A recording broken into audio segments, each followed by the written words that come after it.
Welcome into the Hot Read podcast for Friday, February what is tomorrow? The 9th. The 9th of February. We are here at Boomba's Craft Pizza and Tap House doing our Super Bowl edition of the show. I'm your host, Easton Freeze, director of published content here at BroadwaySportsMedia.com. We're also brought to you by the 440 Podcast Network, and I'm joined in person, as I always am, by producer JT. JT, how are you? I'm good. And can you tell that we're almost out of football season? I'm wearing a hockey sweater tonight because we are at Boomba's about to watch the Tampa Bay Lightning on ESPN. That's what I was very excited about. So yes, I get to watch. We are about to do that. We are about to do that. I will be watching for sure. Oh, okay. Well, you'll be along for the ride. But yes, as football season is almost over, we have one more game before 7 months of no football. Well, I guess that's not entirely true. How dare you? The XFL and the AFL merged. We have, what is it even called? The UFL. The UFL. Do you not have any UFL futures placed yet? No, I don't. Okay. So it's time to start watching hockey, and that includes my middling Tampa Bay Lightning. So I'm so excited to be back. It's time to start doing research on UFL team preseason. Yes, it's time for. We're talking about the Super Bowl today primarily because that is the one game left of the 2023-2024 NFL season. We talk about what we think is going to happen. We won't spend a ton of time on it because, listen, there's every show in the entire world in this space has done one of those. So we're just going to give a couple thoughts on it, and then big thoughts on the betting slate. Last year we went 10-1, I believe, in the Super Bowl. It's gonna be hard to beat that. We're gonna try though. We're gonna try our best to go. We're not gonna. We had special guest Alan Bell on the show last year, who is a professional bettor. We love Alan.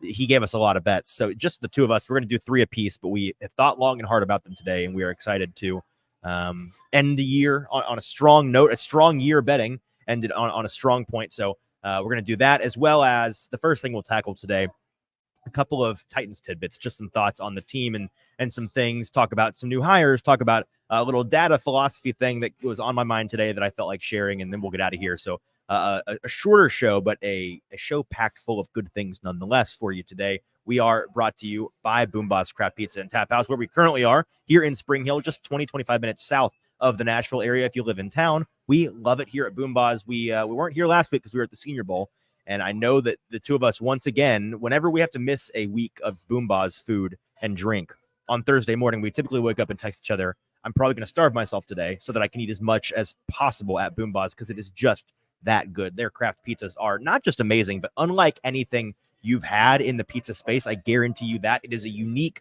pizza experience, which is kind of rare. I mean, like, there's a lot of pizza and a lot of it's the same, but Boomba's does it differently and in a fantastic way. They've got 3 locations in the Middle Tennessee area: East Nashville, Murfreesboro, and the location we call our home store here in Spring Hill. We love the people here. We love the drinks here. We love the sports watching situation here, and of course we love the food here. So check out a Boomba's, whichever one's nearest you.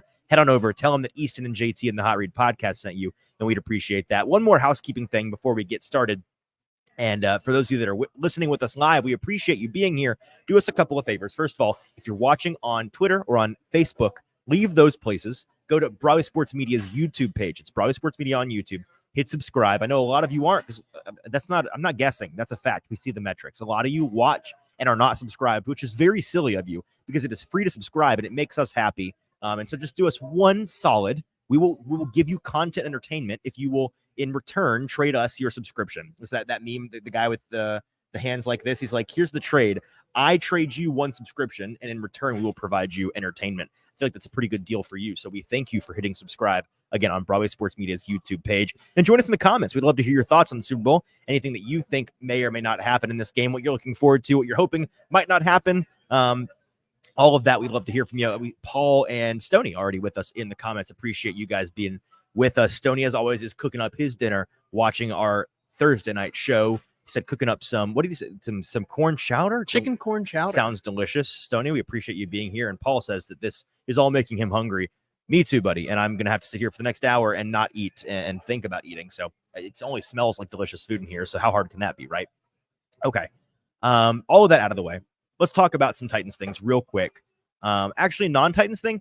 I felt compelled to say it because we're trying to find things to talk about on today's show, and I thought it was hilarious. Did you see a guy climb to the Sphere in Vegas yesterday? I did. I don't know. I don't know what the deal was on that. Do we know the conclusion of this story? I don't. I didn't see any reporting on it. Somebody looked at the Sphere in Vegas, the giant building that's a a video board, and somebody had climbed to the top of it and was like at the top trying to figure out how to get down. That's fun, and I think probably best summarizes how the Super Bowl week in Vegas has gone. I know the media, was it you earlier today that told me maybe the NFL Super Bowl media week shouldn't be a thing just because that's chaos? That's what I said. I mean, from someone climbing the sphere to both Coach Kyle Shanahan and Tony Romo questionably is Tony questionably being intoxicated during media day, all the way down to real people asking Brock Purdy at his media day what he thinks about looking so much like Lee Harvey Oswald. Right. I think the biggest takeaway from Super Bowl media week is that Super Bowl media week should not be a thing.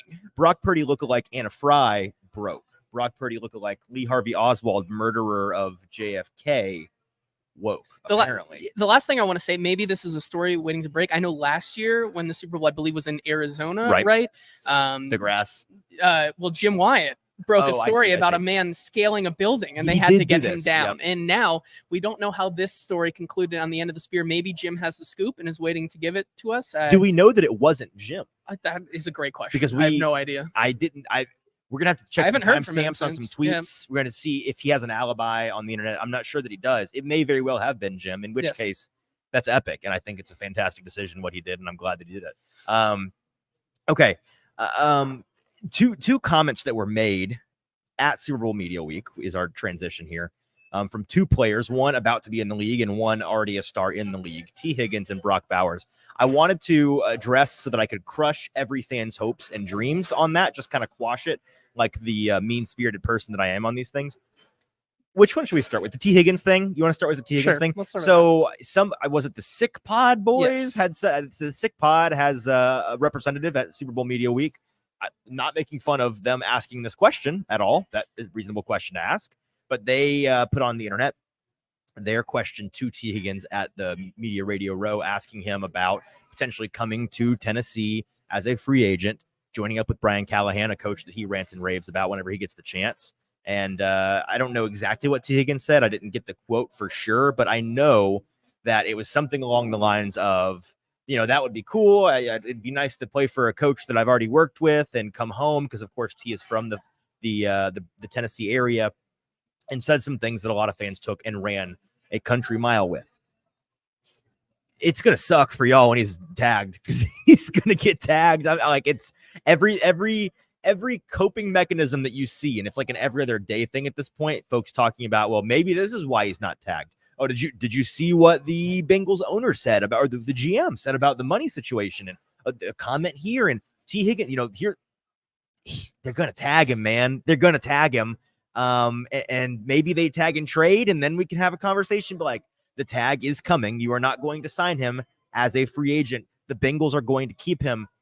And if you want a reason why that video was kind of a thing you shouldn't, you went and pulled it up right here. Earlier today, I think this morning, T. Higgins and Jamar Chase were on Up and Adams, Kay Adams show. Both wearing matching letter jackets. Very buddy situation. Yep, they coordinated their outfits today, and she asked them about, I think she actually didn't ask. I think she just said, I hope you guys stick together in Cincinnati. And they both said, yeah, that's the plan. It's almost certainly that's what we're going to do. So just relax.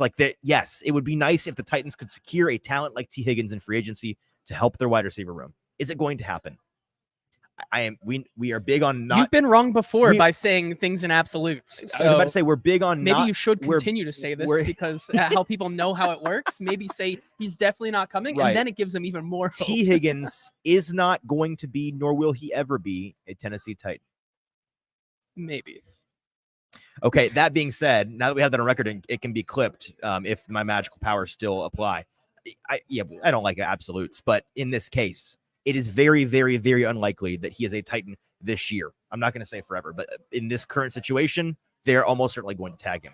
Now, do you have a thought on that before I talk about Brock Bowers? Yeah, and I think that with T, you're right. You were never going to sign him outright, because there's no way on this earth that the Cincinnati Bengals are letting him walk for nothing.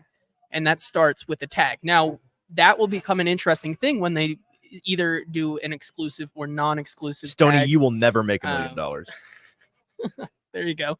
And then also Paul also saying, I'm coping from this conversation by being strike on strike. Can I just say this? If this ages as poorly as my last two very definitive statements have, we're going to do a show ASAP where it's just me taking requests for people to ask for things that I can accidentally make come true. And we're gonna charge, it's gonna be like a $4.99 door fee to get into the stream, because it's actually it's a wishing well that comes true. So just know that this is gonna be our big break if for some reason I'm wrong. Yeah, and as I was saying, when they eventually do tag him, it's going to be interesting to see if they do an exclusive or non-exclusive tag. And a tag and trade's not out of the realm of possibility. It's also very unlikely. Yes, it's very unlikely. It's very uncommon. It's more likely than him walking for nothing. Correct. And I mean, as we have seen from this offseason for the Titans, right? A lot of uncommon things happening this season, this offseason already. Unexpected things happening. So anything is on the table, I think. But that one is pretty much for sure, in my opinion, kind of out of the realm of possibilities. Now a guy that the Titans could have on their team, almost certainly, but I think will certainly not choose to do so. Brock Bowers, tight end, the number one tight end in this year's draft class out of Georgia. Stud athlete, stud prospect, superstar in the making, it sure seems. He went on Pro Football Talk on NBC with Chris Sims and Mike Florio earlier this week on Radio Row. And they asked him about where he, if you could choose the team, which you can't, but if you could, where would you go? Where would you go, Brock? And most prospects waffle or just say, like, I would like to be wherever they want me, that kind of thing. But they threw that question out there, and he gave a definitive answer. He said, I wouldn't mind being in Tennessee. Now, that was another thing that fans took and ran with, foolishly. You look into what he actually said and the things that he said about Tennessee, it almost certainly is an answer that he gave based on two things. One, a team like roughly in range to potentially draft him, which the Titans certainly are, and a team geographically that is the area where he is already used to living and enjoying living, which is also like I believe his girlfriend goes to the University of Tennessee. He, goes to Georgia and is in the Georgia area, like that. He's familiar with the area. He likes the area, obviously. Likes trucks. Big truck guy. To the point where he wore an Auto Trader shirt because they would give him a free truck. Was that the reason why? That was the incentive. It wasn't a package of money. It wasn't a briefcase. It was a truck. Well, good for you. I'm glad you got a truck, Brock. That's very cool. So yeah, relax. That's not going to do anything to change whether the Titans are interested in him, first of all.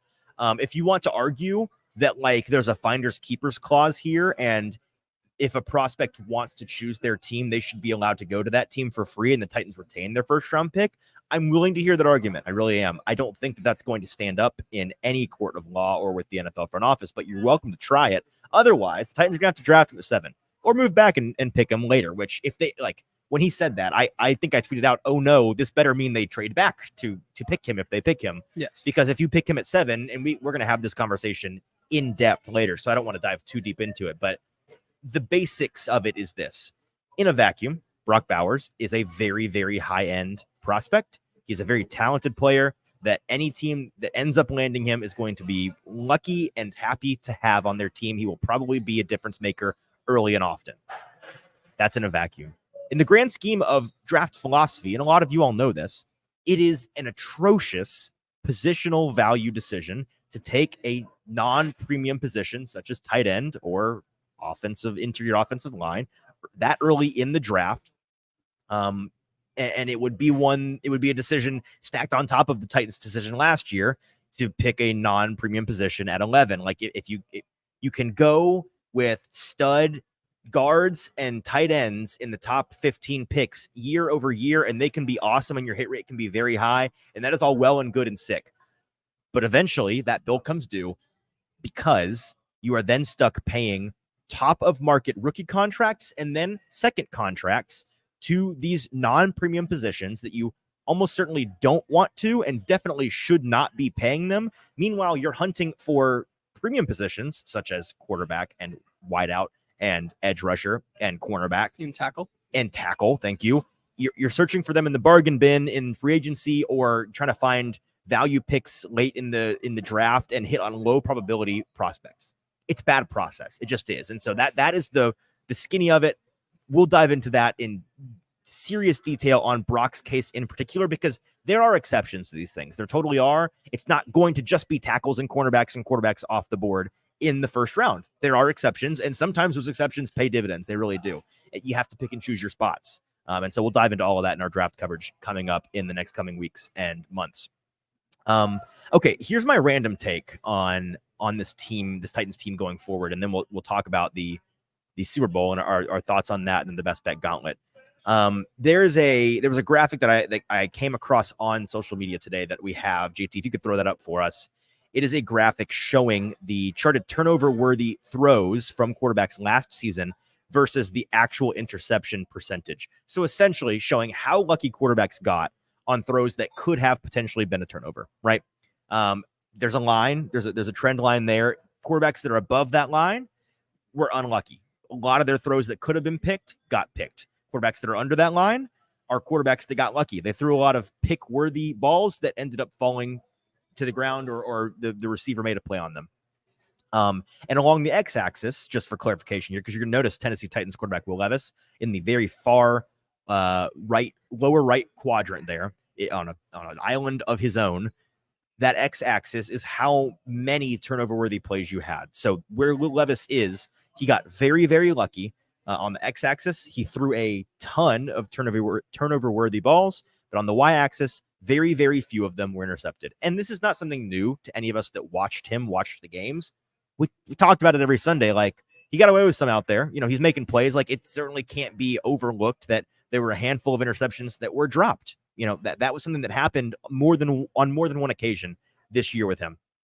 But this graph, I think, corresponds to me with something that I saw. I believe it was an Ari Mayer, or was it? I forget who. Somebody, if you can find that for me. There was another statistical tweet put out that our buddy Mike Herndon quote tweeted and basically summarized the takeaway from. And while JT is finding that for me, I have what Mike was saying, and essentially what the tweet was putting out there the order of importance with which teams should be building their team, both on offense and defense, from a philosophy standpoint. The things that you do as a team ordered from most important to least important, right?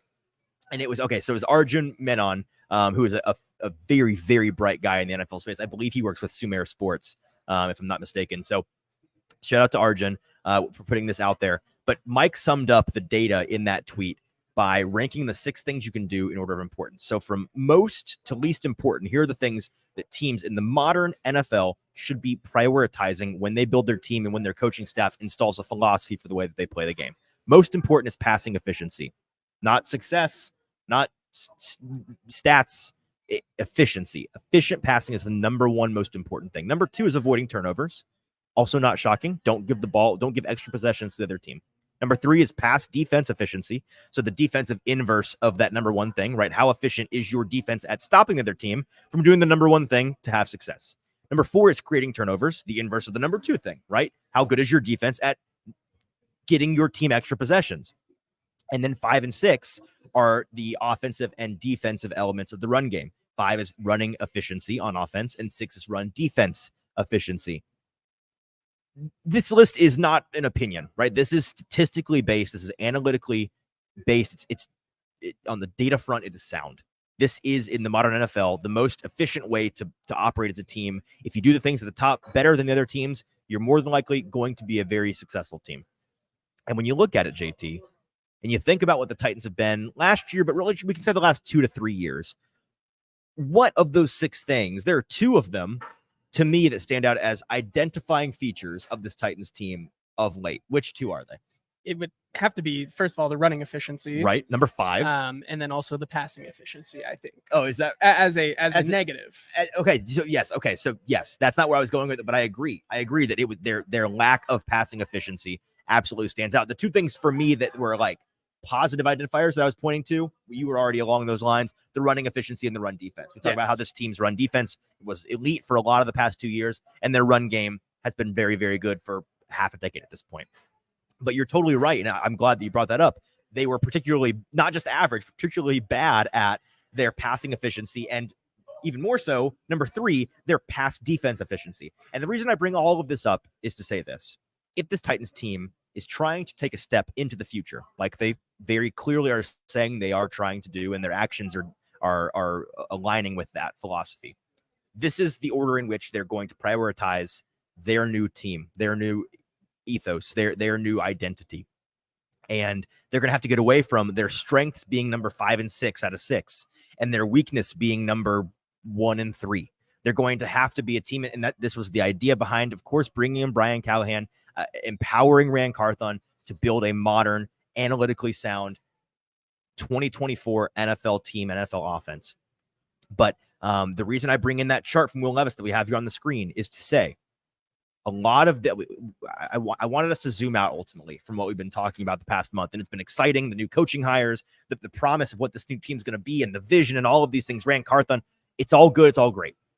That guy in the bottom left-hand corner, a lot of it is riding on him. And whether or not he can do that number 1 and number 2 thing on the list, be an efficient passer and avoid turning the ball over, is going to largely dictate how this team succeeds, regardless of the coaching staff that they have, regardless of the other players in the team, regardless of the vision of the front office and the ownership, right? And I'm not trying to say that the modern NFL is like tennis or golf, where it's a one-person sport. Like I push back on that hard when people talk like that. There's 22 players out there that have to be doing their job in order to win ball games.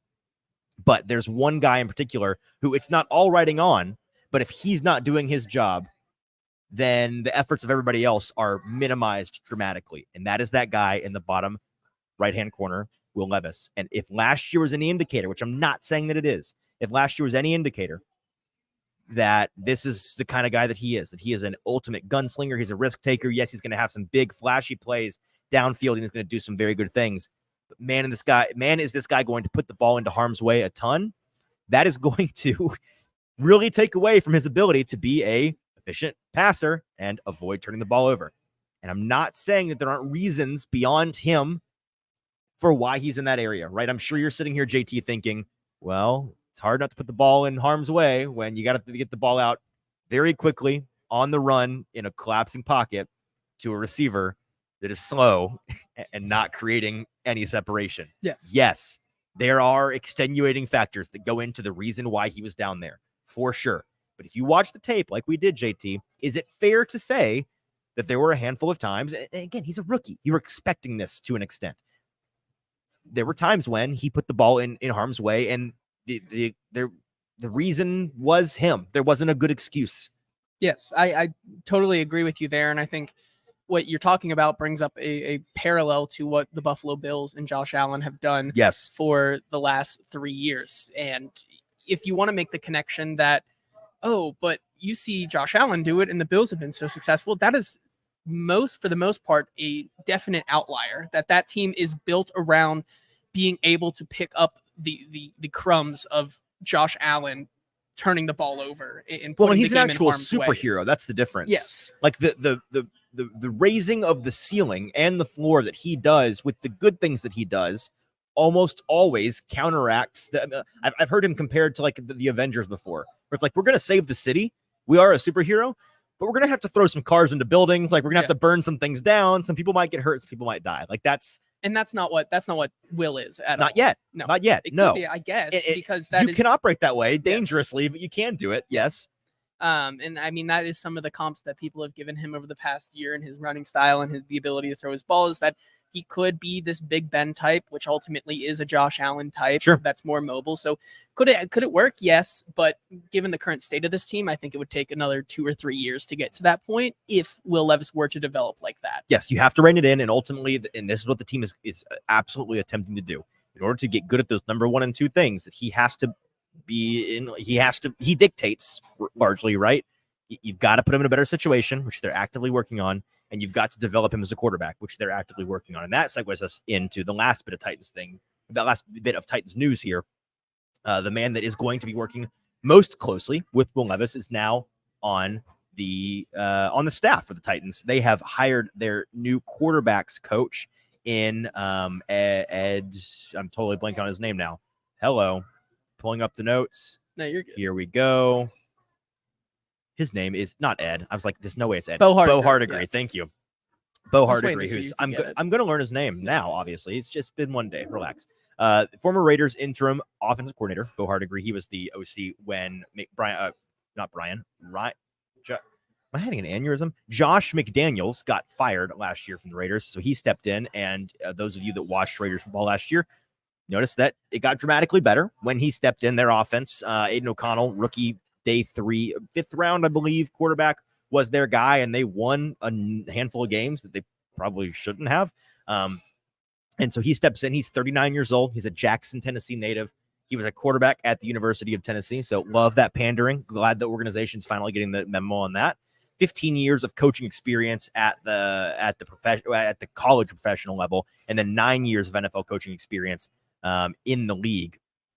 Just some notes on him that I think are worth bringing up. He was promoted to the interim OC last year on October 31st, and then the Raiders proceeded to win 5 games with Aiden O'Connell, averaged 22.9 points per game, 15.7 before promotion was where they were at, and then he comes in and basically a full touchdown more per game. Now, I will say one of those games that is juicing the numbers a hair. We were here live at Boombaz watching that lovely Thursday night football game between the Chargers and the Raiders, where they had I think 107 points by halftime, something like that.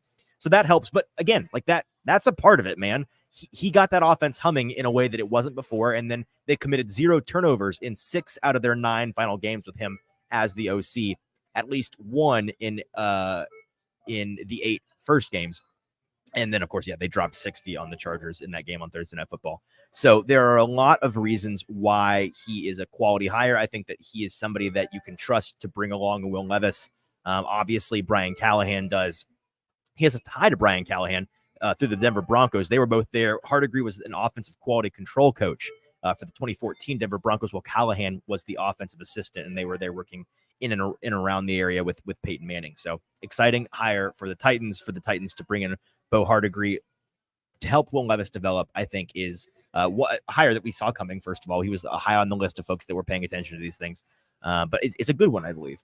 Yeah, no, I'm right there with you. It goes back to the statement I think that we've had all along about Brian Callahan, is that let him build his own staff and build a staff and a culture that he trusts in and allows them and knows them that to a certain point that he will let them do their job without too much of him just kind of being overbearing and overcorrecting. So I think that is another step on the path to having a good staff that will work towards the benefit of Will Levis and this Titans team versus the opposite. Let's talk about the Super Bowl now. Are we happy to move on from the Titans? Okay, Let's talk about the Super Bowl a little bit. Last Carbon in the comments. Appreciate you being here. He says, thoughts on Anthony Richardson playing more than 4 games next year? I think the odds are very high. I hope that he does, because I think he's super fun to watch. So I hope so. If he doesn't, then we'll have to have a serious conversation about health. But otherwise, let's wait and hope it doesn't happen and see if it happens. Okay. The Chiefs and the 49ers are playing a pretty significant game on Sunday, and I just wanted to take 5-10 minutes to give our thoughts on what we think may or may not happen. We'll largely be talking about our thoughts in the context of the Best Bet Gauntlet Super Bowl edition, which we'll have here in just a second. But before we get to the actual betting side of things, JT, what are your expectations for this game? What are you maybe hoping to see? What are you scared we might see? Yeah, so I think what I'm expecting to see, I think we're going to see a game of adjustments. I think we see a fast start, but a slow finish. You have 2 teams here in Kyle Shanahan's electric offense versus Steve Spagnuolo defense that loves adjusting and can absolutely suffocate you come the second half. So I'm expecting the 49ers. You get a full 30 minutes in the locker room. And I heard somebody, a former Super Bowl winner, talking about how people don't realize, because it's overblown during the season about in-game adjustments. We tell people all the time on the show, man, it's hard. But in the Super Bowl, you could he was saying that it was a guy that played on the Saints when they beat the Colts, and he said they had a first 15 plays coming into the game plan for offense, and then Sean Payton at halftime they schemed up a first 15 for the second half. That's the kind of thing you can do, and you can guarantee that Steve Spagnuolo is going to be doing that kind of thing, and Andy Reid's going to be doing that kind of thing, and Kyle Shanahan's going to be doing that kind of thing. Yes, and even that San Francisco 49ers defense, which I think a lot of people think is pretty evenly matched. I think Kansas City has the edge on defense, but it's still a pretty damn good defense that I think is going to... It's got a little brand name situation. It's got kind of a little Dallas Cowboys offensive line where they were awesome for 5 years in a row, and so you just think that they perpetually are, but that was 2 or 3 years ago. They're not I'll say this. The 49ers defense is not what it was when they met in Super Bowl a couple years ago. It is not as good as it was then. Is it bad? I don't think so. No. But it can be exposed in the running game, for example. I mean, the Lions last week, I think, hung 130 some odd rushing yards on them in a loss. So, yeah, and I think that in this game, it's going to be a game of adjustments. But you can definitely bet that this is Kyle Shanahan's third time being here, second as a head coach, second as a head coach, once as an offensive coordinator. How badly do you think he wants to win this game? He wants to win this game really, really badly, considering the notorious choker, the notorious choking the narrative narrative here from him for both the Falcons, and then I won't put the entire game on him in that Super Bowl, but it was a lot to do with a couple of his decisions. So I think he's going to empty every and all tricks out of his bag this weekend, and I think it's going to be an exciting game. Do you think that narrative gets to him in the sense not just, hey, you haven't won yet, you're a defining coach of our generation, you should win a Super Bowl? He would. I heard somebody, I wish I'd written this down. If he loses this game, he will join a very exclusive list of coaches to have been to and lost this many Super Bowls and not have a win. They're good coaches. They're like Hall of Fame defining coaches, but they're a group of coaches that, like, yeah, you know their name and they're good and they're legends, but they're not Kyle Shanahan's. The way that he has impacted the game dramatically, far more than they have, he belongs in the tier with the guys that have won the game. Do you think it's going to get to him at all, this narrative of, well, in the first two games, they kind of lost because he got really conservative as a play caller and he played not to lose and then he lost? Do you think he kind of gets tilted on that front? And if it's close late or if they're up late, he is surprisingly aggressive as to not make, like, if I'm going to go down, it's not going to be in that same way kind of deal? I mean, it wouldn't surprise me. However, I think it could work in the opposite way. I think you were talking about, you had some concerns as we talk in the Best Bet Gauntlet that Kyle Shanahan might be conservative towards Brock Purdy and limiting the mistakes that he possibly could make. And so could it happen in the reverse where he starts too conservative and that's how you kind of let the game get away from you? You get too conservative. You only put up 10 points in the first two quarters. And let's say Kansas City puts up 27 or so in the first two quarters. That could happen. Sure. And then you're playing down from the entire game when you could have just played your game that you've played all season instead of choosing to do kind of like what the Ravens did and kind of play too conservative and try to play a whole different game that you don't know. That could be something that I think could work in the opposite way. But right now, I think I trust him to put together a game plan this time with what he has that will really lend towards their success. Honestly, my final thought on this before we talked about the gauntlet, and you can just go with whatever you have left, is this. You mentioned the Ravens. And Kenneth in the comments says Chiefs win, blah. Are you going to watch the game, dude? Like, are you so burnt out on this that you don't even want to hear about it? Which is why I was so sorry. I don't think they're going to win, for the record. I won't be surprised. Obviously, I won't be surprised if they do, but I'm leaning Niners win. Which is why I'm about to explain why. So confused by, yes, most Titans fans were very happy to see the Ravens win or Ravens lose last week. But now you get to the point where it's like, oh yeah, the Chiefs are just going to win now. Wouldn't you rather now had the Ravens beat the Chiefs and then go against them now and back the 49ers instead of just kind of laying your head down and dying? Remember that time when I was very publicly vocal? Both of us? Yeah, but we were very publicly vocal pro Ravens for this very reason, and folks said we don't care, and now suddenly they're like, I don't even want to watch the game anymore, man. Stupid shit. You asked for this, dude. I know Kenneth in particular. You asked for this, so you don't get to blah. You have to watch and you have to like it. No, but here's the reason why I'm leaning Niners. And again, I think it's going to be a good game. I'm hoping for a good game overall. I want it to be close, and whoever wins won't surprise me. Honestly, it won't. That being said, I think the Niners are more likely to win for this reason. You look at the Ravens last week. I stand by everything I said about the Ravens. They were and are the better team this year on paper and in execution. In that game, they weren't. And that's the beauty. We talk about this for years. We talked about this in the NFL. The beauty of this league is when you get to the postseason, all you got to do is be the better team for 60 minutes. It does not matter. Nothing else matters. Nothing else matters. And that is what makes it beautiful chaos. That being said, in that Ravens game, coming in, they were the better team throughout the year. They were the better team on paper. They lost the game because of, still to this day, a game plan that I can't really understand. I can't wrap my head around. I can't explain the reasoning behind those decisions they made.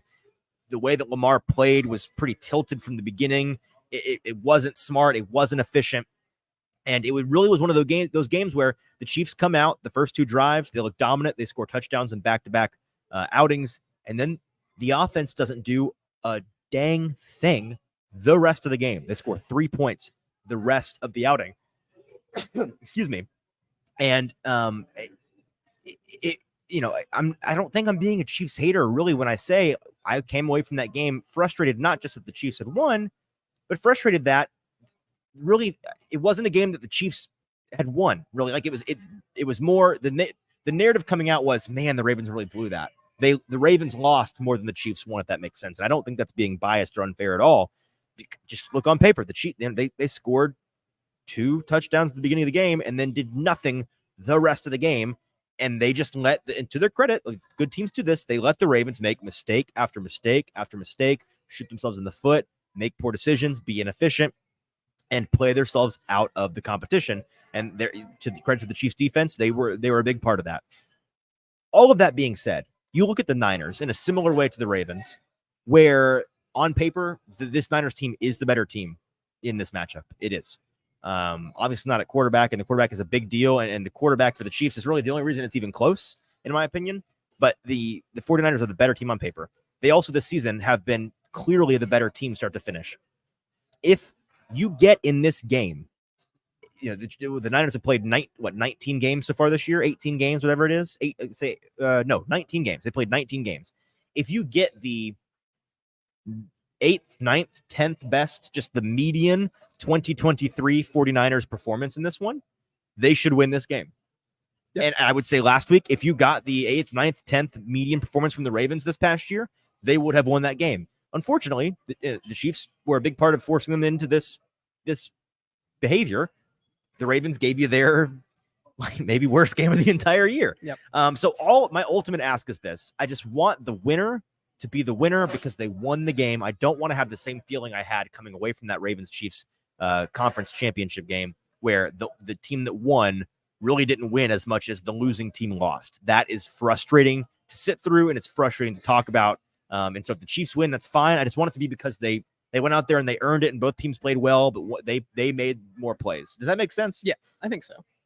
Okay, anything else on that before we talk about the bets? I think we should move on. All right, hey, we got the best bet gauntlet as our last thing here before we get to mercifully stop and go eat some delicious food here at Boomba's Craft Pizza and Tap House, our wonderful and amazing sponsor here on the Hot Read Podcast. But the best bet gauntlet, a big year for us.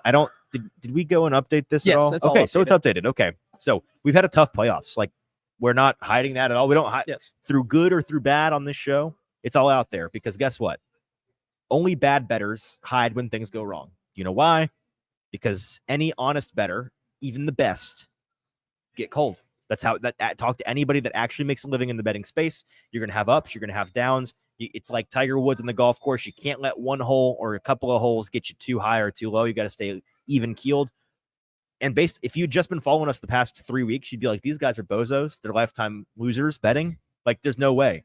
And yet, to prove my point, you look at the season on a whole, we have a losing record in the playoffs. And yet this year, we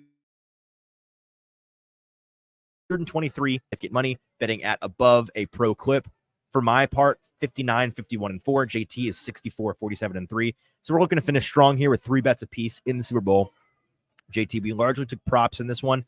Super Bowl's hard to handicap, man. Yes. I know you were talking about it earlier in the week, but we really put some time into it. I think we have some good ones here. I really do feel good about these, and you get the first pick. So where are you going to start out the best bet gauntlet Super Bowl edition? Yeah, and just like you said, 3 picks instead of the normal 5, because obviously when you have 2 games, you can kind of start to look at different games and probably get 5 picks out of it. For one game, the hardest game to handicap of the year, you got to do 3. However, we're doing 3 on here, but we will have an article up on Broadway Sports Media. We couldn't help ourselves. We have a bunch more. We'll have if you want all of our picks, they'll be in an article going up Saturday. There's like 15, 20 of them? There's a lot. There's I'm going to write a couple write-ups of things that I will be placing personally my money on. We do even-ish money bets for the gauntlet, right? Yes. Anything from minus 125 to plus 125 is what we limit ourselves to. But there are a lot of But there's some fun little parlay sprinkles, some MVPs, some long shots. Yeah, so we're going to be tugging all of that in the article that I will have out by Saturday, but I'm hope there's a chance we have it out tomorrow on Friday. So check it out on social media. Be following at JT_Ruhnke, at Easton Freeze, at Hot Read Pod to find that then. Yeah. That being so said, with my first pick, there we go. I'm going to take San Francisco money line, but in the first half. Their first half money line, which I believe is minus 120 right now. Yep. When I checked on at least FanDuel Sportsbooks. Here's why I like this one.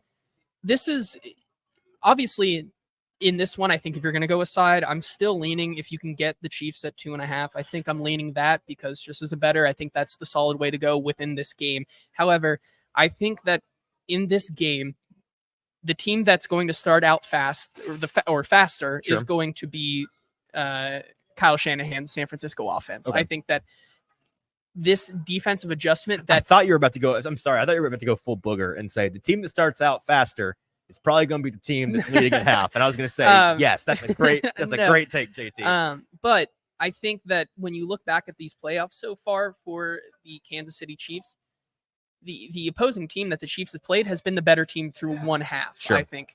And when you look at it, it's really been to the testament of Steve Spagnuolo to adjust in these games. And I think that is not going to be any different this week, which means I think that at least for the first half, we go into halftime saying that the San Francisco 49ers are up. And then that's where you start to, that's where I may be placing some money on Kansas City plus a little bit, right? 2.5, because as we've seen, this is a second half team, at least in the playoffs. It's kind of night and day that we've seen these two teams. Kansas City was not a second half team in the regular season, and all of a sudden in the postseason, that's where they've played their best football. That's where they played their most mistake-free football, and I think that's going to happen again in this game. So I'm going to take San Francisco money line in the first half.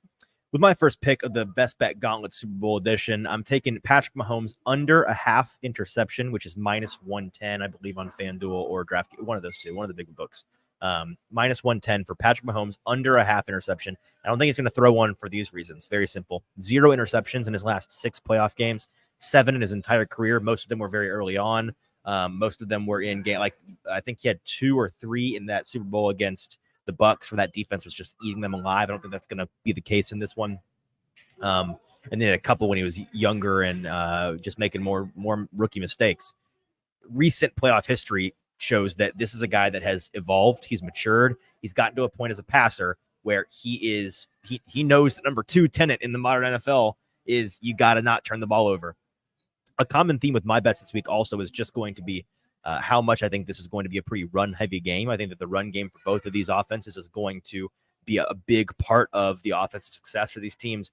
I don't think that they're going to be passing the ball a ton. I think it's going to be kind of some Titan style, vintage Titans. We're going to run the ball, and we're going to take some big opportunistic shots downfield. We're going to have those splash plays, but it's not going to be a very high volume passing game. So give me Mahomes under a half interception because he's had none in the last 6, and because of that run-heavy script. For my next pick here, I'm going to stay with Patrick Mahomes here, and I'm taking Patrick Mahomes over 4.5 rush attempts this week. And this in my next one are kind of based on the same principle in this game, and that is that if the Chiefs want to move the ball down the field through the passing game, they really only have 2 options, which is Rashee Rice and Travis Kelce, both guys who have been able to eat up zone coverage the entire season. Yep. 49ers play a lot of zone coverage, and I expect them in this defense to try the best to their abilities to double team Travis Kelce and Rashee Rice. And I think what that leads to in this game is that you see these guys not getting open. Patrick Mahomes starts to feel the pressure. He starts to extend plays a lot more than he usually does, and I think that's where you start to see him scramble in these games. We know he likes to scramble a lot more in the playoffs and extend those plays versus the regular season. And so I think with that, with them giving so much attention to Travis Kelce and Rashee Rice, I think Patrick Mahomes is going to have the ability to move a lot more. So I'm going to take the over on his rushing attempts, 4.5. Hey, and just some numbers to bolster that, by the way. He's gone over 4.5 rushing attempts in 9 of his last 15 games. And in all 3 of his previous Super Bowl, he's gone over that number. He seems to just kind of empty the chamber. 9, 5, and 6 rush attempts in his first 3 Super Bowl attempts. So I like that one a lot. I'm going to stick on – actually, no, just kidding. I lied. I wrote it down wrong. I'm going to be going to the 49ers side of the ball here with my second pick of the Best Bet Gauntlet Super Bowl edition, taking Deebo Samuel over 79.5 rushing plus receiving yards. So all-purpose yards, 80 or more for Deebo for these reasons. He has, first of all, I'm adding the rush plus reception because I'm confident he's going to get rushing attempts. 3 or more rushing attempts for him in every single healthy playoff game in his career. The line is currently at 2.5 too, so that's a good one also to look So if at. you want to take the 3, There you go. Every healthy game he's ever played, which we know that he is healthy right now. He's fully healthy. He's had 2 weeks off. He had 96 all-purpose yards 2 weeks ago against the Lions. So that game obviously went over. He's gone under that 78 point. I actually just kidding. It's 78.5 rush receiving yards, not 79. So he's gone under that number in 4 of his 11 playoff career games. One of those he was hurt in, and one of those he had no quarterback. That was the Eagles game last year where there's nobody to throw the ball to him. So this Chiefs defense for their part is built to stop outside receivers, right? They've got some really nice corners that can live on an island. And so I think there's maybe going to be some less of Brandon Ayuk and some more of Debo in this game. I think it's going to be a big Debo game. I think it's going to be a game where Kyle Shanahan is leaning heavily on his explosive elite athletes like Debo Samuel. He's a big game player. I think this is going to be a big game for him. I think he's going to have 80 or more all-purpose yards. Yeah, and then for my final pick, let's take a trip down memory lane real quick to last year and look at our bets last year. We went 10-1, and the one player who did not cash for us was Marquez Valdez-Scantling last year. You going back to the well? I think we're going back to the well for a little bit of redemption here. I'm taking I MVS over 1.5 receptions in this game. In his last 7 games, he's had at least 2 targets or more in those games, and kind of along the lines. This San Francisco team likes to play a lot of zone coverage, which means that they are going to try to double team Travis Kelce and Rashee Rice as much as possible, which leaves only really one option, I think, on this team, which is Marquez Valdez-Scantling, who is actually really, really good against man coverage, which I think he's going to get a lot of on the outside because it really is him, Justin Watson, and that's it. Yeah, so if you're going to go to one of those two, you're going to go to MVS. And so this is a bet, really, I think he's going to get the targets. It's more of a bet on can he catch a ball. Sure. And so with that one, I feel 9 good. targets, 1 reception. That would be infuriating. Very apropos. Yeah. Regardless, I think that if this game goes that way and they do play a lot of that coverage, I think MVS is going to catch the ball this time because he has been catching the ball lately. He's kind of gotten that out of his system, and so that's been good for him. So I'm going to take his over on receptions. The value on that line is also good. The over is it's kind of 50-50, but we're showing a little bit more value, about 2% on that for return on investment. So I like that bet there to be my third and final. All right, with my third and final pick of the Best Bet Gauntlet Super Bowl edition, I'm going Isaiah Pacheco over 67.5 rushing yards. Like I said, I think it's going to be a run-heavy game. Very simple handicap on this one. He's gone over that number in 5 of his last 6. The man that runs like he bites people. I think that he's going to run like he's going to bite the whole stadium this week. The Niners' run defense, very vulnerable. I went and looked in their last 6 games. The Niners' run defense has allowed an average of 137.5 rush yards. So the rushing yards are there to be had. They had a single rusher last week against the Lions. I think Montgomery went for like 90 some odd yards. So a big opportunity for Isaiah Pacheco. Another just kind of a bonus one. I think Isaiah Pacheco scoring a touchdown is very good value as well. That's -117. He's had at least 1 touchdown in 6 of his last 7 games. So that run heavy script against the weak 49ers run D, I'm going with Pacheco over 67.5 rushing yards. And so those are our 3 each picks for the Super Bowl Best Bet Gauntlet. To recap, JT has San Francisco first half money line, Patrick Mahomes over 4.5 rushing yards, and Marquez Valdez-Scantling rushing attempts. Over 4.5 rushing attempts, over 4.5 yards. I like that one too, for the record. I don't think we got a very good price on that one, but I like that bet. And then Marquez Valdez-Scantling over 1.5 receptions. For my part, I've got Mahomes under a half reception, so no interceptions. Goodness, no interceptions for Patrick Mahomes. Debo Samuel over 78.5 rush plus receiving yards, and Isaiah Pacheco over 67.5 rushing yards. Do we have a couple wacky ones we want to throw out there before I was going to throw out 2 wacky ones that won't be in the article, but I do like Debo Samuel anytime touchdown. I think the value is good on that one. I think he's plus 185, and like you said, I think he's going to have a big game as well. So with that probably comes a touchdown. So I think that's a good play there. And then I'm taking the over on the national anthem, man. Over 84.5 seconds. That number's come down, man. It has. It started at 86 because the intel dictates she's a fast singer. Yes, on the intel dictates that the last time she did something like this, it was 83.5 seconds. But I think she's going to take in the moment a little bit Which I believe more. was a lower level baseball game. I think so. Yes, like a triple. Either way, I think she's going to take her time with this one. I'm taking the over on the national anthem. Okay, good to know. That is our Best Bet Gauntlet for the Super Bowl, our last one of the year. Pour one out. Can't wait to get back. I already can't wait to get back to week 1. And that is our show for today. Appreciate everybody that tuned in live with us. Make sure you're subscribed on Broadway Sports Media's YouTube page. Make sure you're following us on social media at Hot Read Pod. JT and I are going to go eat and talk about what we're going to do for draft season. We've got some big ideas. We're going to chart all that out. We'll be diving into that head first come Tuesday, which is when we'll be with you next. Until then, for producer JT, I'm your host, Easton Freeze. This has been the Hot Read Podcast. We'll talk to you next week. Enjoy the Super Bowl.